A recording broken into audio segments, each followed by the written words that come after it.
milkaa'ina yoo feete jireenya keessatti bakka guddaa takka ga'uu yoo barbaadde qabxii shanan ammaan tana isiniif himuu deemu qaceellotti dhaggeeffadha ittis dalagaa yoo karoorri kee bakka fagoo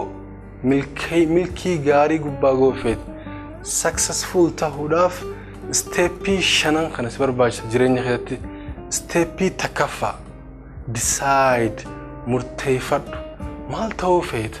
eessa dhaqqabuu feeta eenyu ta'uu feeta jireenya keessatti decide murteeffadhu qabxii takkaffaa qabxii lammaffaa plan karoorfadhu karoora baafadhu tokkoffarratti decide goote murteeffatte maal ta'uu akka feetu eessa dhaqqabuu akka feetu murteeffattee jirta talammadaa plaana godhi karoora baafadhu as dhaqqabuuf decide waan gosan gubbaa dhaqqabuuf maali sagantaan barbaachisu plaana godhuu qabdaa jechuudha qabxii sadaffaa beginning jalqabuu jechuudha wanta akka karoorfattee plaanatti baastee yoo hin jalqabne lafatti hafta khasaartee jechuudha akka hin khasaartee lafatti nafne jalqabuun dirqama jechuudha qabxii afraffaa progress jijjiirama agarsiisaa deemuu guyyirraa guyyatti jijjiirama agarsiisaa deemuu murteeffattee jirta karoora baafattee jirta jalqabdee jirta afraffarratti progress yookaan jijjiirama agarsiisaa deemuu qabxiin shanaffaan achieve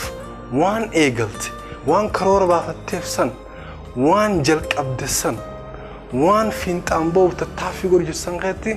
qabxiin shanaffaan maali fiinxaan bahu jalqabde karoorfatte kaayatte osoo fiinxaan hin baane irraa hin bahin jireenya kee fooyyeessuuf qabxii shanan kana ammaa asirraan isinii deebi'a qaccelloo qayyabadhaa decide takkaffaa planning lammaffaa sadaffaa beginning jalqabuu afraffaa progress jijjiirama agarsiisuu shanaffaa achieve fiinxaan bahu qabxii shanan kana qacellotti yoo itti dalaydan wama feetaniin milkaa'ina irra geestan you will be successful waan feetiyan arraaf kanaan qaba galatooma